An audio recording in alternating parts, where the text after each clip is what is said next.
자, 20강이었죠? 문제 풀어보다 말았습니다. 온실가스별 지구온난화 지수가 옳게 짝지어진 것은 무엇입니까? CO2가 1이었죠. 그런데 이제 CH4는 21. 네, 이게 옳아 보입니다. 이게 23,900이어야 되죠. SF6는 공이 하나 빠졌고, N2는 310, 1하고 3하고 바꿨고, PFC류 같은 경우에는 한 7,000 정도가 됐었습니다. 정답은 1번이겠고요.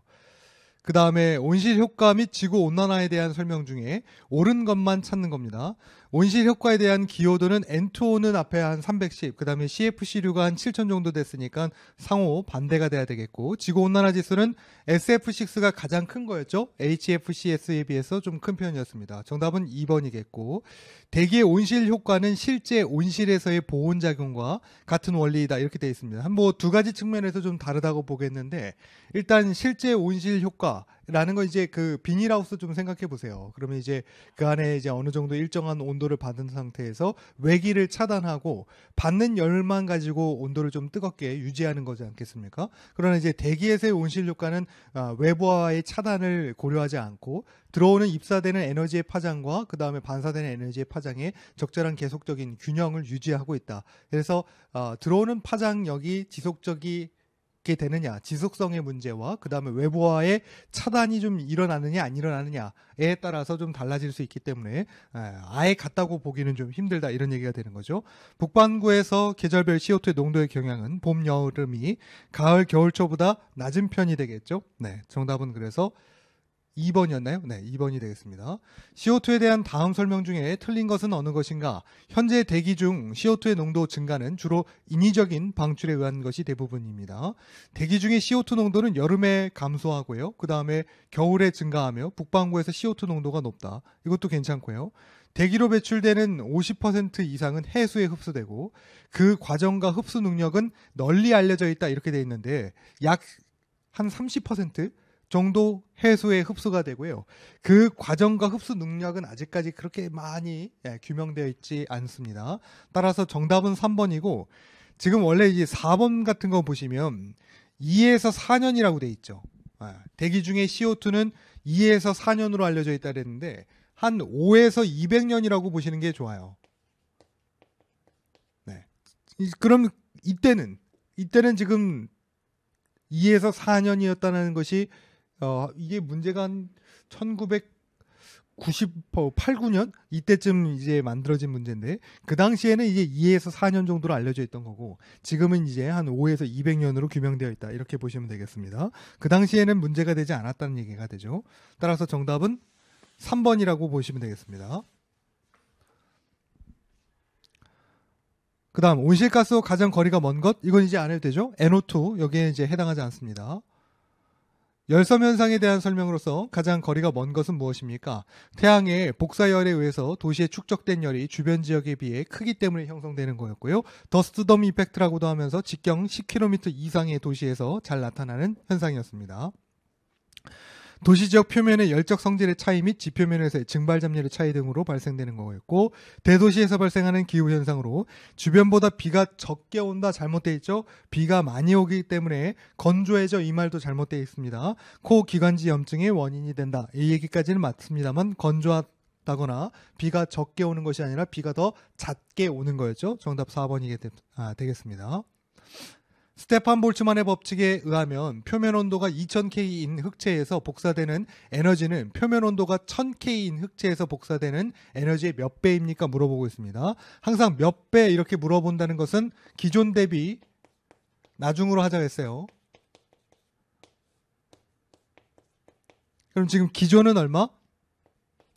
2000K 흑체에서 복사되는 에너지는 표면 온도가 1000K 흑체에서 복사되는 에너지의 몇 배이냐 이렇게 물어보고 있기 때문에 스테판 볼츠만의 법칙에 의하면 2라는 것은 시그마 T의 4승이었기 때문에 기존이 뭐야? 1000K인 거잖아요. 그러니까 시그마는 이건 상수값이니까 무시. 어차피 동일할 테니까. 그러니까 1000 이거에 4승 이거 대비 2000에 4승값 해서 이게 몇 배 차이 나느냐 이렇게 물어보고 있는 거죠. 그렇게 되면 얼마 차이가 납니까?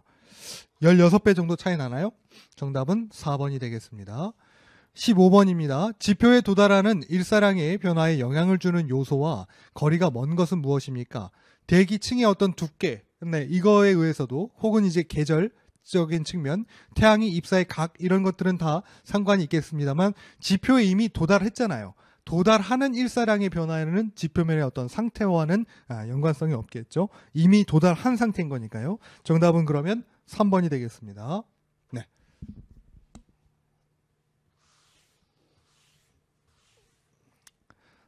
자, 넘어가 보죠. 챕터 5입니다. 대기의 확산 및 오염 예측 관련된 부분. 이 부분이 이제 개론 부분의 제일 마지막 챕터인데, 문제로 출제되는 양이 이곳에서 상당합니다. 또한 이제 그 필답형 가실 때 필답형에서도 개론 부분의 문제들이 한두 문제 출제될 수 있다 그랬죠. 그래서 그때도 여기에 관련된 문제들이 굉장히 다량으로 출제되고 있으니까 이 부분의 어떤 중요성이 굉장히 높다고 볼 수 있겠습니다. 첫 번째는요. 대기의 성질 및 확산 개요 해서 대류권의 어떤 성질, 대기의 성질 나와 있는 부분이 있는데요. 교재로는 164페이지입니다. 그러나 여기에는 이제 뭐 대류권이나 행성 경계층, 그다음 뭐 밀도 변화 이런 것들은 앞에서 했던 부분 통해서 가름하시면 되겠고요. 지금 이제 중요한 건 공기에 작용하는 힘이다 해서 바람이라는 것이 있다. 라는 것이 중요합니다. 경도풍이나 직윤풍, 그다음에 지상풍, 그다음 국지환류. 이 부분은 바람이 분다. 그러니까 공기에 어떤 흐름이 있다라는 것은 무엇에 의해서 그렇게 되고 그 다음에 그로 인한 바람은 무엇 때문에 이렇게 칭하게 되는지에 관련한 것들을 좀 배우실 거예요. 이 바람에 작용하는 힘은 지금 보는 것처럼 경도력, 전향력, 마찰력, 구심력, 원심력 이렇게 종류가 있대요. 굉장히 중요한 거 세 가지만 꼽자라고 하면 얘네 세 개입니다. 경도력, 그 다음 전향력, 그 다음 마찰력. 네, 어마어마하게 중요합니다. 이건 이제 필답형에서도 나오기도 해요. 해서 첫 번째 보세요. 경도력은 경은 기울어지는 거고 도는 두 직선의 벌어진 정도를 나타내는 것으로서 pressure 해서 gradient force 이렇게 되어 있어요. 하면 자 경도력이라는 것 때문에 무엇이 발생하기가 용이해지냐면 경도력이라는 건 지금 여러 정의가 있지만 항상 고기압에서 저기압으로 향하려고 하는 힘 이것을 경도력이다 이렇게 얘기해요. 그러면 고기압에서 저기압으로 향한다 그랬으니까 제가 만약에 경도력을 이렇게 표현할게요. 힘이 가해지고 있어요. 그러면 고기압에서 저기압으로 가는 거니까 등압선을 그릴 때 제가 이쪽을 저기압이라고 얘기하겠고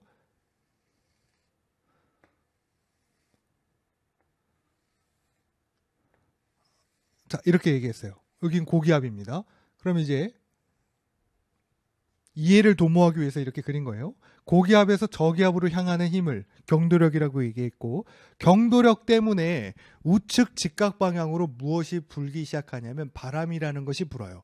고기압이라는 건 항상 에너지라는 건 큰 곳에서 작은 곳으로 가기 마련인데 기압이 크다는 얘기는 공기의 분자 덩어리들이 많다. 그 공기의 분자 덩어리들은 공기의 분자 덩어리가 작은 곳으로 향한다. 그러니까 고기압 부분에선 저기압 부분으로 향하려고 하는 힘이 발생하는데 그 힘을 뭐라 부른다? 경도력이라고 한다고요. 그 경도력이 발생하는 부분에서 바람이 우측의 직각 방향으로 부는데 이런 식으로 바람이 분다 이거죠. 근데 이렇게만 보면 뭔가 어떤 균형이 뭔가 맞지 않는 듯한 느낌이 좀 들어요. 그래서 경도력에 항상 반대급부에 작용하는 힘이 따로 있는데 그걸 뭐라고 부르냐면 전향력이라고 불러요. 항상 반대로 향합니다. 고기압 중심부든 그 다음에 저기압 중심부든 해서 경도력이 작용하는 곳에 반대로 부는 것이 전향력 이 힘이라는 것이 작용합니다. 그랬을 때 그러면 지금 있는 이 바람이라는 건 경도력의 힘의 크기를 제가 화살표라고 표현을 했어요. 그 다음에 전향력의 힘의 세기도 화살표라고 했어요. 이 둘의 어떤 길이가 비슷해 보이는지 모르겠습니다. 비슷하다고 생각하고 경도력의 힘의 세기 이 화살표의 길이와 전향력의 힘의 세기 이 화살표의 길이가 동일한 때에 서로 진행하는 방향은 반대이면 등압선이 이렇게 직선으로 불 때 등압선이 직선이라고 할 때 이곳을 진행하는 등압선에 직선으로 부는 바람이 있는데 이 바람을 뭐라 부르냐면 지균풍이라고 부르는 거예요. 다시 이 직윤풍을 정리하는 걸 보세요. 직윤풍을 정의할 때 이렇게 정의한다 이거야. 직윤풍이라는 건 경도력과 전향력의 힘의 세기가 같고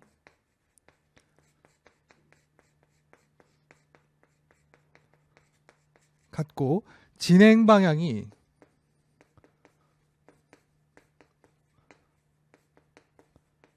상호 반대일 때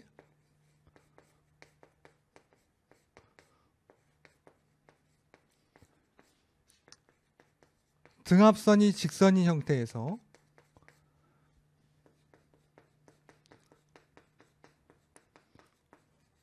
부는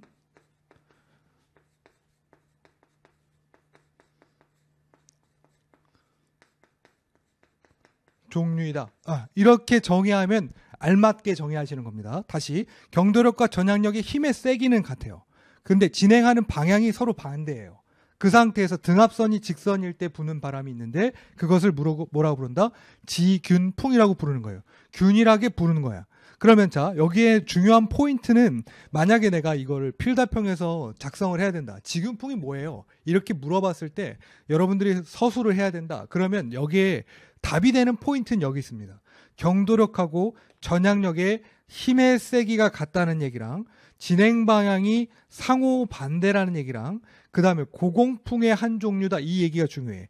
특히 여기서 말하는 고공풍이라는 건 지상으로부터 1km 상공에서 부는 바람들을 고공풍이라고 하는 겁니다. 그러면 이건 무슨 차이가 있는가? 지상으로부터 1km 상공에서 부는 바람은 지상의 1km 이내에 부는 바람하고 뭔 차이가 있는가? 얘네는 마찰이 작용하지 않는다는 얘기예요.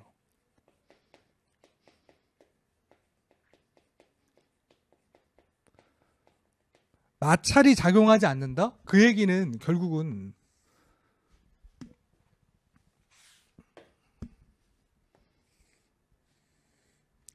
바람은 이렇게 분다 이거예요. 여기가 이제 고도예요. 그 다음에 바람은 이렇게 붑니다. 그러니까 지상에서부터 멀어지면 멀어질수록 바람의 세기는 어떻게 해요? 커지고 그 커짐이 어디서부턴가는 일정하죠. 그런가요? 그러니까 일정한 부분, 여기서부터 한 이 정도까지를 뭐라고 부르는 거야? 고공이라고 부르는 거예요. 이 부분을 뭐라고 부르냐면 자유대기층이라고 부르는 겁니다. 자유대기층이라는 건 여기 이제 풍속의 변화가 이런 식으로 진행된다고 했을 경우 항상 이 풍속은 주변에 있는 지표면의 거칠기에 따라서 뭐 빌딩이라든지 나무, 숲 뭐 이런 것들에 의해서 부딪힘에 의해서 풍속이 약해지는데 그게 상층부로 가면 갈수록 풍속이 감소되는 것이 현저하게 줄어들고 어디서부터는 그러니까 풍속은 계속 증가하다가 어디서부터는 아예 마찰이 존재하지 않는 어느 일정한 시점부터는 풍속은 일정하게 되는 그런 형태가 있는 곳을 뭐라 부른다? 자유대기층이라고 부르는 거예요. 그러니까 직윤풍은 어디서 부는 거예요? 지금 마찰이 작용하지 않는 곳에서 불고 있는 것을 직윤풍이라고 하는데 단 조건이 있다는 거죠. 경도력과 전향력의 힘의 세기가 같고 진행하는 방향이 서로 반대일 때 부는 것을 직윤풍이라고 한다. 이런 얘기가 됩니다. 또한 경도력은 또한 기압 차에 의해서 생기는 힘이래요. 그러니까 결국은 고기압과 저기압, 이 기압의 차가 있기 때문에 발생하는 힘이라고 하는 거고 그로 인해서 고기압이 저기압 중심부로 향하려고 하는 에너지 흐름이 있기 때문에 바람이 발생하고 그것의 근본 원인이 된다는 얘기가 되는 거죠.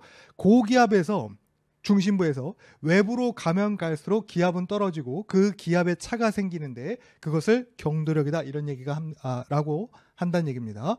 바람의 방향은 고기압 중심부에서 우측 외항으로 해서 시계 방향으로 분다는 거죠. 경도력이 항상 우측으로 분다고 보시면 되겠어요. 또한 경도력을 표현하는 경도력의 힘의 세기에 비례하는 여러 관계 인자들을 보면 로우, 밀도의 반비례하고요. 그 다음에 dp라고 되어 있는 거 있죠. dp라고 되어 있는 것이 압력 차입니다.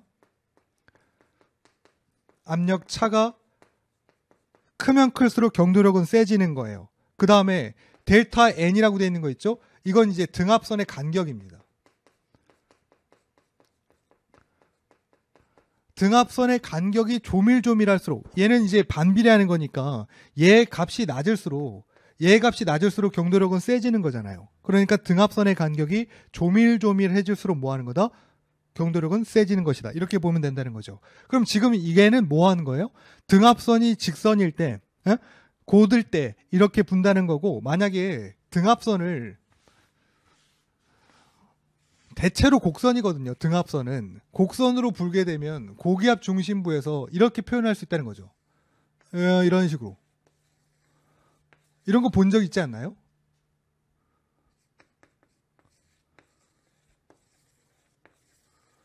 이렇게 돼 있다는 얘기입니다. 그러면 지금 차이가 있죠. 어떤 차이? 여기는 지금 완만해요. 여기서부터 여기 갭이. 여기는 어때요? 조밀조밀하죠. 우리 그 어떤 등고선이라고 하나요? 그 이제 산 이제 올라갈 때 이런 식으로 표현되어 있는 것들은 그만큼 경사가 가깝긴 가까운데, 정상에 가까운데 가파르다는 얘기랑 같은 거죠. 마찬가지예요. 여기 등압선에 간격이 조밀조밀할수록 어떻게 된다? 경도력의 힘의 세기가 커진다. 이렇게 보실 수 있겠다는 얘기입니다. 그 다음 제가 지금 그려드린 것처럼 등압선을 곡선으로 그릴 때는 지금 앞에서 설명한 것처럼 바람이라는 건 어떻게 분다? 고기압 중심부에서 시계 방향으로 해서 우측으로 향해서 분다. 그 다음에 고기압 중심부에서는 항상 이런 식으로 침강하여 저기압으로 볼 때는 이렇게 돌아서 반대로 행한 다음에 저기압으로는 반시계 방향으로 해서 안쪽으로 불어 들어갑니다. 이렇게 부는 것이 일반적인 고기압에서 저기압으로 향하는 기류의 흐름이에요. 이렇게 만들 때 얘는 지금 등압선을 곡선으로 표현한 거고 여기는 등압선을 직선으로 표현했다는 얘기랑 같아요. 그러면 자, 항상 여기 고기압에서 저기압으로 향하려는 힘이 있다 그랬어요. 여기서 여기로 가려는 힘이 있다 그랬어. 그걸 뭐라고 부른다 그랬어요? 경도력이라고 한다 그랬어. 여기도 그러면 전향력이 작용하나요? 그럼요. 반대로 가려고 하는 힘. 이걸 뭐라 한다? 전향력이라고 한다고.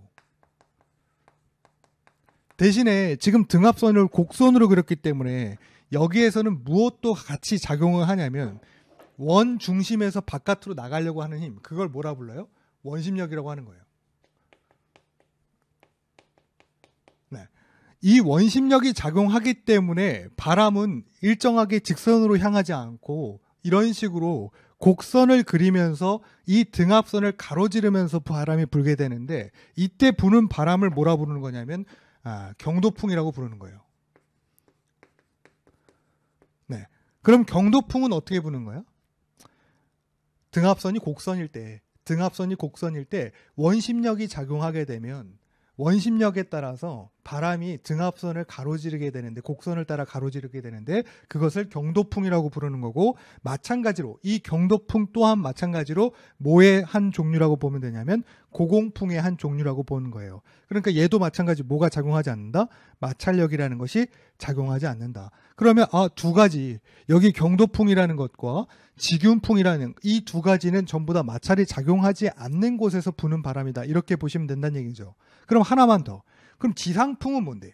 지상풍은 지상에서 부는 바람이죠. 그럼 여기엔 뭐가 작용한다는 얘기야? 마찰력이 작용한다. 이런 얘기랑 같아요. 그걸 알려면 전향력이라는 것에 대해서 조금 알고 나서 얘를 보면 돼요. 전향력은요. 이렇게 돼 있어요. 전이 회전할 때 그 전이래요. 그 다음에 향은 나아갈 때, 나아간다, 방향을 말할 때 그 나아가다라는 얘기가 되죠. 그 다음에 이건 코리올리라는 사람이 발견해서 코리올리스 포스라고도 얘기합니다. 해서 읽어보면 지구의 자전에 의해서 운동하는 물체에 작용하는 힘이라고 되어 있고 위도에 비례한다고 되어 있어요. 그래서 극지방에서 최대라고 되어 있고 풍속에 비례하고 바람 방향의 오른쪽으로 작용하는 북반구 기준으로 그렇다는 얘기예요. 바람의 방향에만 영향을 준다 이렇게 되어 있습니다. 그러면 이 얘기는 뭔 얘기가 되냐면 자 코리올레의 힘은 이런 얘기예요. 여기 지구가 있어요. 그 다음에 관측자가 이쪽에 북반구에 있다고 봅시다. 그러면 이 사람은 어떻게 생각해 봤냐면 북반구에서 여기 여러분들이 남반구고 제가 북반구에 있다고 치고요. 제가 여러분들한테 공을 던졌어요. 공을 던지면 여러분들 그냥 받아야 돼. 그런데 지구 중심 부분이 있죠. 이 적도 부분에서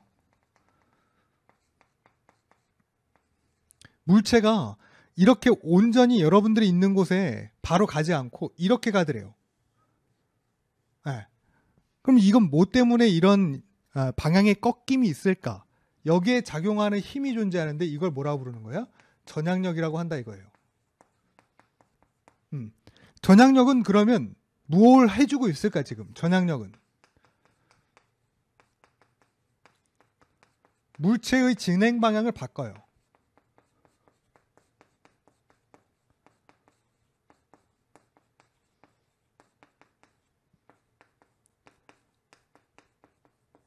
그 물체의 진행 방향을 바꾸는데 풍속에 영향을 줄까? 풍속에는 영향을 주지 않고 그냥 단순히 풍향에만 영향을 주는 그 힘을 전향력이라고 부르고, 전향력의 관계식을 잘 보면 이렇게 돼 있어요. C, 코리올리의 포스의 약자, 이 오메가 사인 세타의 U다 이렇게 돼 있습니다. 그렇죠? 여기 표현되는 바를 지금 여러분들 그 교재에 있는 기호로 하셔도 되고 이 오메가 기호로 하셔도 되는데, 이건 이제 각에 의한 속도를 말합니다. 각 속도를 말하는 거고, 세타는 위도를 말하는 거고, U는 풍속을 말하는 거예요. 그러면 자, 여기 하나씩 인자를 따져보면 얘는 뭐에 비례하냐면 각 속도에 따라서 커지는 거고 이 위도에 따라서 커진대요. 위도라는 게 여기가 위도를 따지면 적도 부근에서는 0도죠. 극지방에서는 90도 아니겠습니까? 그래서 얘에 비례해서 얘 값이 커지기 때문에 여기 극지방에서의 위도가 가장 크기 때문에 어떻게 된다? 극지방에서 코리올리의 힘이 최대가 된다 이 얘기예요. 적도지방에서는 최소가 되고 여긴 0이기 때문에. 그 다음에 여기 가장 중요한 게 있습니다. 여기 U라고 돼 있는 거. 얘가 뭐라고요? 풍속이에요. 네. 그러면 얘는 코리올리의 힘이라는 건 풍속의 영향을 받아서 이 값이 커진다, 혹은 풍속이 작으면 이 값이 작아진다, 이런 얘기가 되죠. 그런데 앞에서 어떤 진행하는 물체에 얘는 방향에만 영향을 주고 얘의 어떤 속도에는 영향을 주지 않는다 그랬어요. 그러니 코리올리의 힘 그 자체는 어떤 물질의 풍속에는 영향을 주지 않고 방향만 영향을 주는데, 얘 자체 지 힘, 전향력 지 힘은 뭐에 영향을 받는다? 풍속에 비례한다. 이렇게 보시는 거예요. 그러면 전향력의 힘의 세기가 커질 때가 있고 작아질 때가 있대. 뭐에 따라? 풍속에 따라 그렇대. 그런데 앞에서 경도력하고 전향력의 힘의 세기가 같을 때 직윤풍이 분달했죠.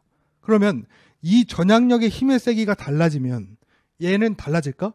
달라질 수 있다 이거예요. 뭐에 의해서 그러냐면 풍속이 약해질 때 누군 약해지는 거야? 코리올리의 힘은 약해지는 거죠. 풍속은 언제 약해질까? 앞에 여기 생각해 볼까요? 네, 지웠네. 풍속은 언제 약해질까? 바람의 세기는 부딪힐 때 약해지는 거죠.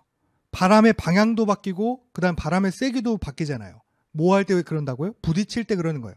그러니까 뭐 하면, 마찰이 작용하면 풍속은 약해지는 거예요. 풍속이 약해지면 코리올리의 힘이 약해지기 때문에 마찰이 작용하게 될 경우에는 전향력의 힘의 세기가 약해지는 거, 이렇게 보는 거예요. 마찰력은 항상 어디로 작용하냐면 경도력의 반대급부로 작용합니다. 여기에 마찰력이 작용하는 거예요. 마찰력의 힘의 세기가 커지잖아요. 마찰력의 힘의 세기가 계속 커지면 커질수록 전향력과 마찰력은 합성 팩터라 해서 힘의 세기가 거의 비슷하게 맞춰져 들어갑니다. 그러니까 이 전향력이 마찰력에 속해진다고 보면 돼. 얘가 없어지는 거예요. 서서히 감소되는 거예요. 이렇게 된다는 얘기예요. 커지면 커질수록 전향력의 힘의 세기는 약해진다. 이렇게 보는 거예요.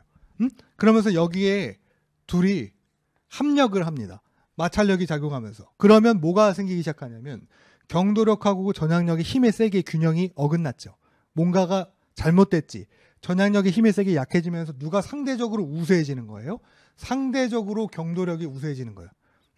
상대적으로 경도력이 우세해지니까 원래 등압선에 평행하게 부는 이 바람이 바뀝니다. 어떻게 바뀌어요? 등압선을 가로지르게 돼. 이런 식으로. 이렇게 된다는 얘기예요. 이때 부는 바람을 뭐라고 부르는 거예요? 이때 부는 바람을 지상풍이라고 부르는 겁니다.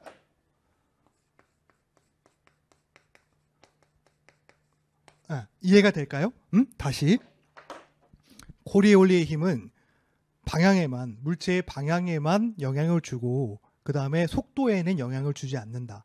이게 정의인데 그 전향력 힘 자체의 세기는 이러한 인자들에 의해서 비례관계에 있어요. 비례반비례. 그런데 누가 제일 중요했냐면 풍속의 비례 여부가 중요했었어요.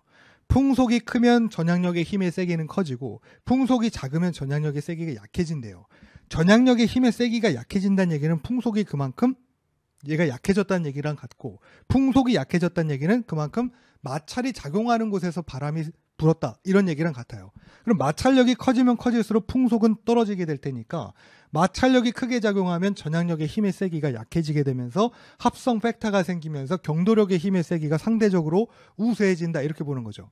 그럼 원래 그 균형에 의해서 불고 있던 바람이 어긋나기 시작하면서 등압선을 가로지르는데 결국 그때 부는 바람을 뭐라 부른다? 지상풍이라고 부른다. 이런 얘기가 됩니다. 그럼 뭐가 작용하는 것이 지상풍이라는 얘기야. 마찰력이 작용하는 것이 지상풍이라는 얘기가 됩니다. 자, 그래서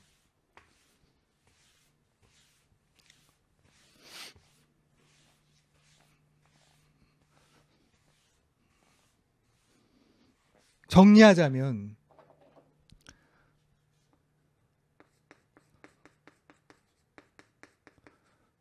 지상풍은 전향력, 경도력, 그 다음에 마찰력 이 세 가지의 힘이 작용하여서 부는 바람이다 이렇게 보는 거고 그 다음에 지균풍은 전향력, 경도력 이 두 가지에 의한 것이고 그 다음에 경도풍은 전향력 이 두 가지는 계속 들어간다는 걸 느꼈었죠? 지금 경도력하고 전향력은 계속 들어가고 있습니다. 여기에 플러스 뭐 하나 더 원심력 이 작용해서 부는 각각의 바람이다 이렇게 보는 거예요. 이해가 될까요? 자, 그래서 풍속의 변화 그러니까 고도의 높이에 따라서 풍속이 좀 변화가 되잖아요. 그거를 데컨하고 어윈이라는 사람은 이렇게 정의를 하기로 했어요. U2는 U1 곱하기 Z1, Z2 여기에 지표의 어떤 안정도 지수, 지표 지수라고 하는 거. 그러니까 이 얘기는 이런 얘기가 되는 거죠. 여기가 이제 고도 Z 부분인 거고 이쪽으로 이런 식으로 바람이 이렇게 불어 들어갈 때 그러면 여기가 U1이고 여기가 이제 U2다 이거지. 이 부분을 그럼 Z2라고 하고 여기를 Z1이라고 할게요. 네. 그러니까 이게 차이가 있다는 거예요. 고도를 높이면 풍속에 차이가 생길 거 아니냐 이런 얘기가 되는 거고 지표의 거칠기 혹은 이제 이거는 이제 개수값이니까 이건 문제 수줍니다. 했을 때 고도 첫 번째 뭐 한 100m에 있을 때에 풍속이 뭐 20m/s였다면 얘를 높였어 한 300m로 높였을 때의 풍속은 얼마겠니? 이렇게 물어보는 것들이 있다 이거예요. 이걸 뭐라고 부른다? 데컨과 어윈의 풍속지수 법칙입니다.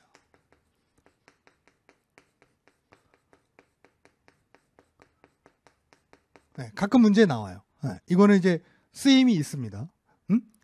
딱 예로만 가지고 쓸 때뿐만 아니라 다른 복합적인 어떤 계산식에도 얘를 활용할 때가 있기 때문에 얘는 정리해 두시는 게 좋아요. 그 다음에 얘는 그러면 바람이라는 건 밤하고 낮, 그 다음에 지표의 거칠기의 차이, 산악지방, 그 다음에 고공에서의 어떤 차이 때문에 바람의 어떤 방향도 바뀌고 그 다음에 바람의 세기도 바뀔 테니까 그것을 좀 표현할 때 지금 이 지방은 바람의 세기가 좀 약해요. 바람의 방향이 많이 바뀌어요. 라는 것과 이 지방은 아니에요. 별로 안 바뀌었어요. 라는 걸 좀 한눈에 좀 보기 위해서 누가 좀 이걸 정리하냐면 에크만이라는 사람이 이걸 좀 정리합니다. 네.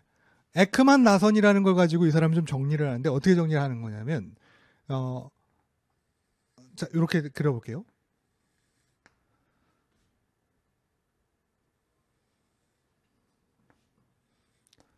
이 두 가지만 봤을 때 여기를 U1000이라고 하겠습니다.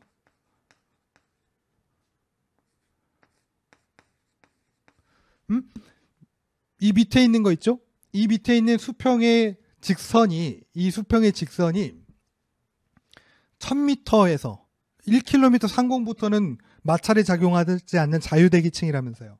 이 자유대기층에서 부는 바람을 표현하고 있는 거예요. 요거 빨간색으로 하는 거 제가 이거.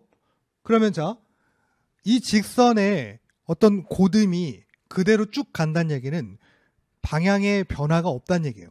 그 다음에 얘 길이를 좀 길게 했죠. 얘는 좀 짧죠. 얘도 조금 짧은데 얘보다는 좀 덜하지. 응? 길이가. 이 길이는 뭘 얘기하고 있는 거냐면 세기를 얘기하는 거예요. 그러니까 요 천에서의 세기는 이 정도고 그 다음에 풍향의 변화가 없는 상태면 이렇게 표현했다 이거야. 그런데 얘하고 비교해서 그러니까 1000m에서 바람이 부는 얘랑 비교했을 때 요거 두 개의 차이는 뭐가 있냐면 얘는 별로 많이 변하진 않았죠. 얘는 요 위에 노란색으로 표기할까요? 요거 얘는 그렇게 많이 변하지는 않았어요. 그런데 변화는 있었어. 풍속도 조금 줄어들고 그 다음에 각의 변화가 생기죠. 그 얘기는 뭐야? 마찰이 어느 정도 작용한다 이런 얘기가 돼요. 얘는 어때요? 짧죠. 풍속의 변화가 크고 그 다음에 풍향의 변화도 크다는 얘기가 돼요. 그러니까 얘네들을 비교할 때 뭐로 비교하는 거냐면 얘는 밤이다 이거야. 얘는 낮이다 이거지. 응? 낮에는 어때요? 위아래로 열적 대류 현상이 왕성하게 일어나기 때문에 풍향에도 영향을 주고 풍속에도 영향을 주더라 이거야. 얘는 그렇지 않기 때문에 밤에는 이런 식으로 불고 낮에는 이렇게 분다 이런 얘기가 되죠. 혹은 달리 얘기하면 얘는 밤이라고 보지 않고 어떨 때 좀 높아 한 850m 상공에서 부는 거 얘는 어때요? 지표 가까이에서 불어 한 200m 해서 부딪히는 게 많고 그렇다 보니까 풍속도 줄고 풍향도 변화가 심하게 일어난다. 해서 그것을 그냥 단순히 선으로만 표현한 것을 에크만 나선이라고 얘기하고 우리 앞에서 이렇게 했던 거 기억나나요? 이런 식으로 했던 거 기억나죠? 그래서 한 뭐 1km 상공에서부터는 자유대기층이라면서요. 그래서 요 밑에는 그러면 마찰에 의해서 풍속의 변화가 생기죠. 풍향에도 변화가 생길 거고 이 밑에 층을 뭐라고 얘기하냐면 에크만 층이라고도 하는 거예요. 네. 이 사람에 의해서 약간 어느 정도 개념이 정립된 바가 있습니다. 따라서 에크만 나선은 이런 거구나 정도 아시면 좋겠습니다. 데컨과 어윈의 식은 중요성이 높고요.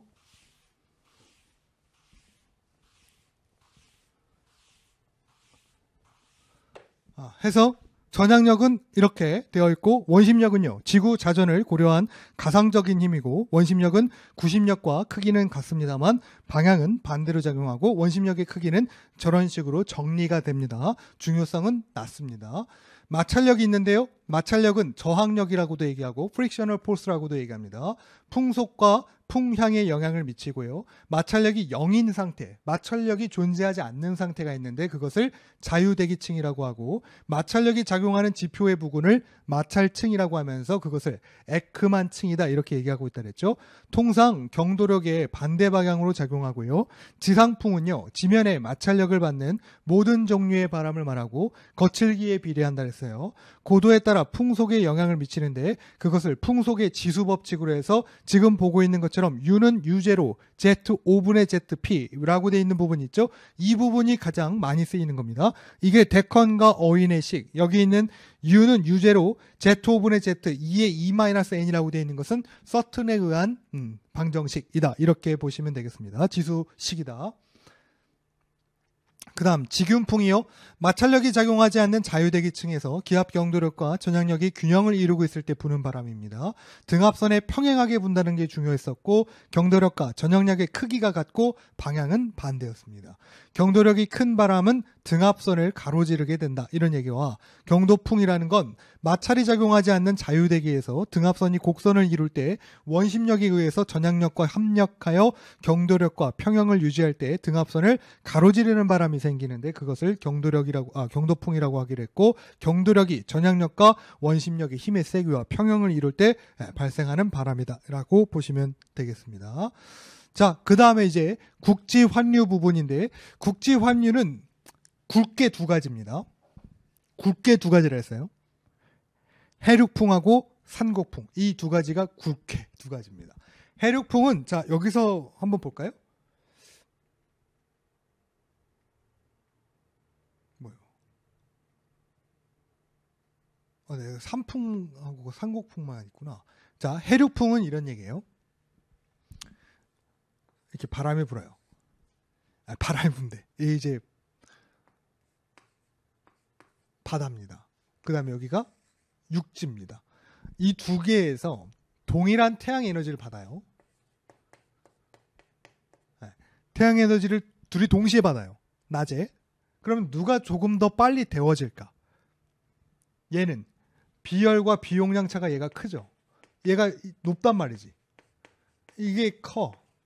그러니까 이 얘기는 결국은 쉽게 데워지지 않고 쉽게 열을 잃지 않는다. 이런 얘기가 되는 거죠. 얘는요. 지표는 쉽게 데워지고 누구보다는 바다보다는 쉽게 데워지고 열이 쉽게 식는다라는 거죠. 그러면 낮에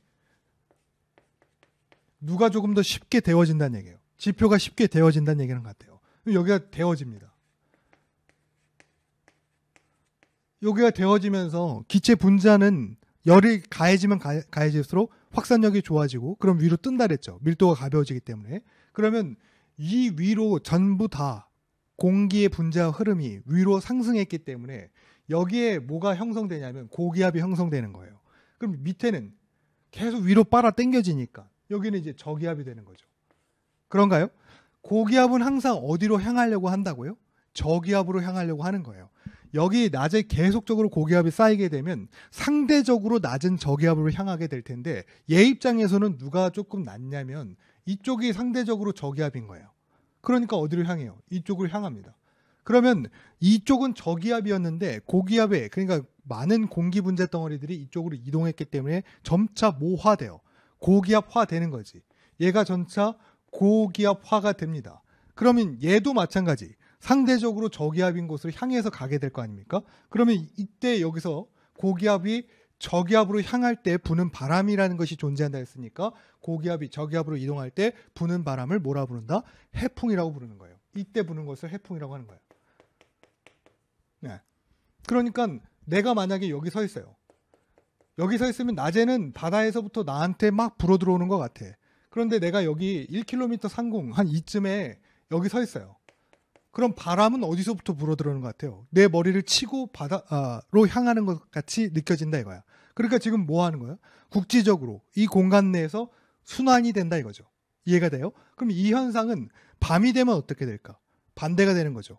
여기가 쉽게 열을 잃는다면서 여기는 쉽게 열을 안 잃는다면서 그럼 여기에 열이 뜨거우니까 위로 고기압화가 진행이 되고 이쪽으로 불고 이렇게 불어 들어가는 현상이 일어나는 거죠. 그러니까 밤에는 어떻게?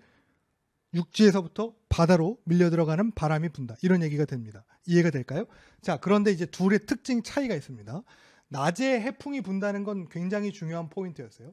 밤에 육풍이 분다는 것도 중요한 포인트야. 그런데 둘의 차이는 지금 보는 것처럼 도달하는 깊이, 그러니까 해풍은 어디까지 도달할까?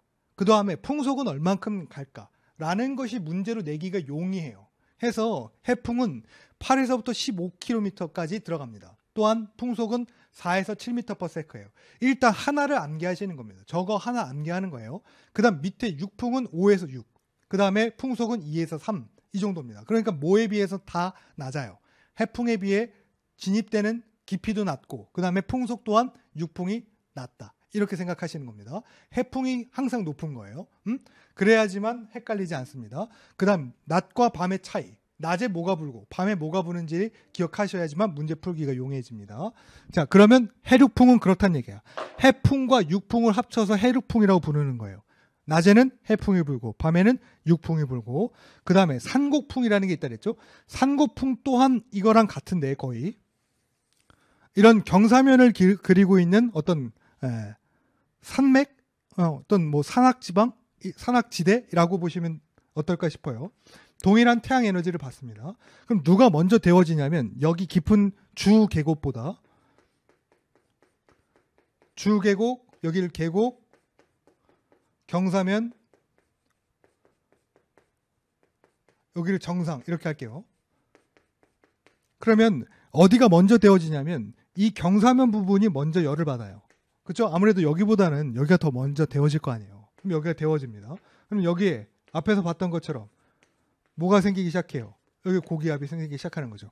그럼 여기는 상대적으로 저기압이 되는 거지. 그럼 여기가 비잖아요. 그러니까 고기압은 항상 저기압으로 향하려고 든다고 했었으니까 이 능선을 넘어가지 못하고, 왜냐하면 여기도 반대로 고기압이 형성될 테니까 고기압하고 고기압끼리는 충돌하지 여기를 이동하려고 들지 않잖아요. 그러니까 고기압은 어디를 찾아가요? 상대적으로 저기압인 곳을 찾아가고 얘네들이 뭐화되는 거예요? 고기압화된 상태에서 위로 올라 들어가는 바람이 분다, 이런 얘기가 돼요. 그러니까 지금 이건 언제 일어나는 거예요?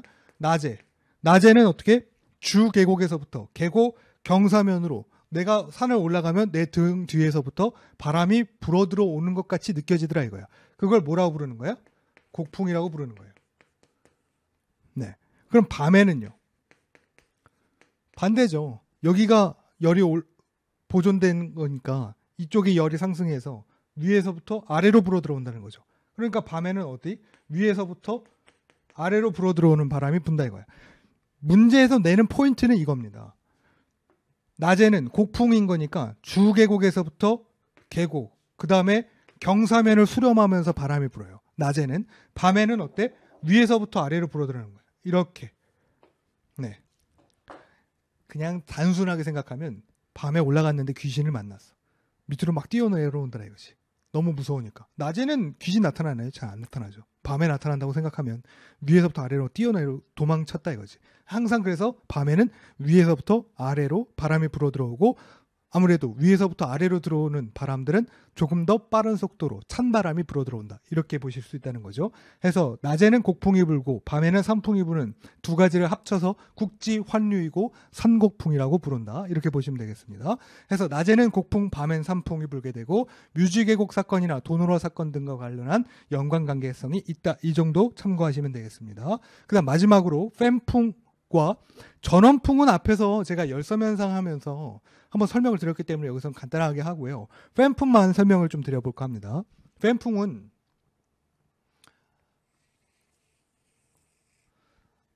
이 지역을 원주라고 합시다. 이쪽을 속초라고 합시다. 원주 지방에는 여기 뭐 호수나 호소 이런 것들이 있다고 해요. 그러니까 여기 물이 있다는 얘기죠. 그 다음에 여기는 한 1km 상공, 여기는 한 2km 상공이라고 합시다. 상공이라고 하긴 좀 그렇고 경사면이 이제 높이가 1km, 2km예요. 그러면 원주 지방에서부터 여기 온도는 약 15도씨라고 하고, 이쪽도 마찬가지로 동일한 온도라고 합시다. 15도씨예요. 원주랑 속초랑 동일하게 15도씨에서 호수랑 호소에서부터 비롯된 기류를 강제적으로 밀어 올려서 여기 이제 뭐 설악산이라고 할까요? 설악산으로 올려보낸다, 이렇게 생각해 보세요. 여기 강제적으로 기류가 위로 올라가요. 흘러갑니다. 그러면 지금 이 올라가는 기류는 어떠한 상태로 올라가고 있냐면 수변한 단열의 감열 상태로 올라가는 거예요. 감소해 위로 올라가면 갈수록 온도는 떨어지잖아요. 그런데 강제적으로 행한 거기 때문에 여기에는 주고받는 열이 없는 상태라고 가정을 하고, 대신에 호수나 호소로부터 물을 머금고 가는 거기 때문에 이 정도 떨어진다, 수분 단열한 상태로 온도가 떨어진다 라고 보면, 수분 단열한 상태에서는 약 얼만큼씩 떨어지냐면 마이너스 6.5도씨 per 킬로미터씩 떨어져요. 건조한 단열일 경우에는요, 이것도 이론적인 거죠. 수분이 없는 것으로 가정하고 주고받는 열이 없는 것으로 가정했을 때 이때는 얼마만큼씩 떨어진다고 가정하냐면 약 1km당 10도씨씩 떨어진다고 보는 거예요. 그런데 수분한 상태에서는 10도씨씩이 아니라 약 6도씨씩 떨어지죠. 그건 뭐야? 그러니까 덜 떨어지잖아요. 온도가 올라가면 갈수록 얘는 한 10도씨씩 떨어져야 되는데 얘는 6도씨씩 떨어지는 거니까 온도의 감소 자체가 폭이 좀 덜 떨어지지 않습니까? 그 이유는 뭐였다? 얘가 가지고 있는 수분의 증발 잡열 때문에 그래요. 그러니까 얘는 많이 안 떨어지더란 말이지. 그러니까 6.5도씨씩 떨어져요. 그러면 얘가 지금 15도씨였으니까 뭐 예를 들면 7도씨씩 떨어진다고 했을 경우에 여기가 거의 대체로 한 1도 정도 되죠. 그죠? 한 0도 정도 됐다고 칩시다. 요 위까지 올라가면. 그럼 여기에 이제 0도가 되니까 뭐 하기 시작하냐면 눈이나 비 이런 걸 다 흩뿌려요. 눈, 비를 내리면서 여기에 막 다 내립니다. 그럼 얘는 지금 어떤 상태가 됐어요? 수분이 없는 상태가 된 거죠. 수분이 없는 상태에서 밑으로 하강을 해요. 그런가요? 밑으로 침강을 하는데 침강하니까 뭐가 생기기 시작하냐면 압력이 증가해. 부피가 줄어. 그리고 밑으로 내려오면 될수록 온도가 올라가. 이런 형태가 돼요. 그러니까 계속 밑으로 내려오면 내려올수록 온도가 증가하게 되죠. 온도가 증가하는데 얼만큼씩 증가할까 생각해 보면 얘는 위에다가 수분을 다 뿌렸기 때문에 수분이 없는 상태에서 건조한 상태로 승온대에서 내려온다 이거야. 건조한 상태에서 온도가 증가하면서 내려오는데 얼만큼씩 증가해서 내려오냐면 10도씩 정도씩. 그죠? 여기에 한 0도씨 다 뿌렸다 했잖아요. 위로 올라갈 때 15도씨에서 6.5도 1km 상공 올라갈 때마다 6.5도, 6.5도였으니까 여기 다 뿌렸잖아요. 눈비를. 그럼 여기 한 0도씨였을 거 아니야. 그리고 나서 이제 밑으로 내려오게 되면 약 10도씩씩 붙어서 내려오잖아요. 그러니까 2km, 1km 내려오면 거의 속초 도달할 때쯤 되면 한 20도씨가 되잖아요. 얘는 어때요? 따뜻하단 말이지. 뭐보다? 얘보다. 네, 따뜻하잖아요. 여기가 15도씨, 여기가 20도씨니까. 그러니까 위로 올라가면 얘는 20도씨의 따뜻한 이 기류는 밑으로 내려오려고 해요, 안 해요? 더 이상 안 하죠. 그러니까 요 위에 체류한단 말이지. 따뜻한 게. 그러면 속초 지방에서는 15도씨예요. 위로 올라가면 갈수록 온도가 좀 뜨거워. 그죠? 좀 더워져. 그러니까 뭔가 불어 들어오는 바람이 시원한 바람이 불어 들어오는 게 아니라 뭔가 약간 그 건조한 상태에서 뜨거운 바람이 위에 존재하는 것가 되는 거죠. 그러면 어떤 상태가 되는 거예요? 위로 가면 갈수록 온도가 오히려 증가하는 역전 현상이 일어나는 거죠.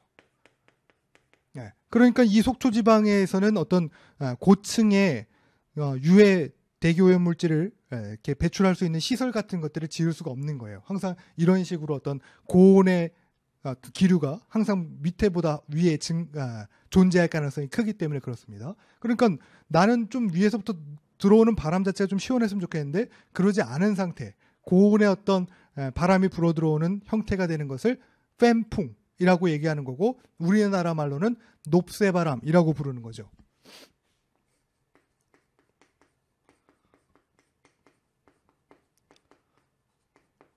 다 같은 뜻입니다. 팬풍 혹은 뭐 치노크 이렇게 부르는 거 하게 되면 팬풍에 대한 설명을 할 수 있다 이런 얘기가 됩니다. 그 다음에 이제 전원풍은 마지막으로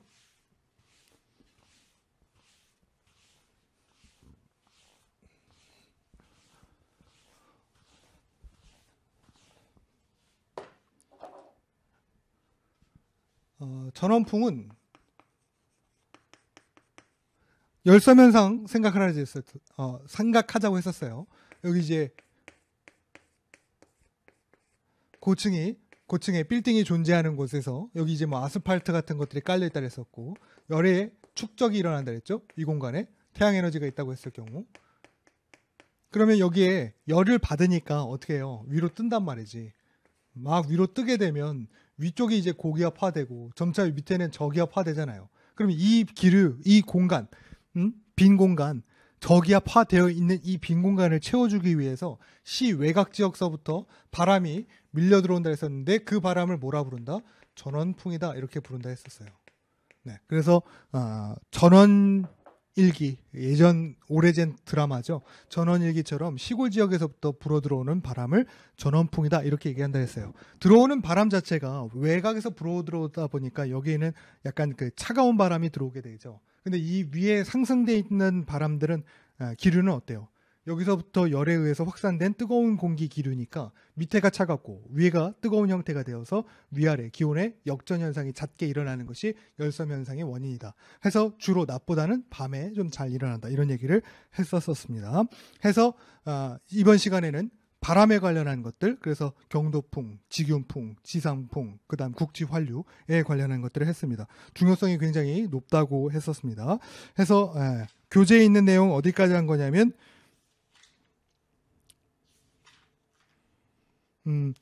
169페이지 있는 내용까지 했고요. 다음 시간에 뭐 바람장미, 네, 윈드로즈라고 하는 것과 동시에 대기 확산 방정식, 확산 모델 관련한 것들로 수업을 진행해 보도록 하죠. 수고 많았습니다.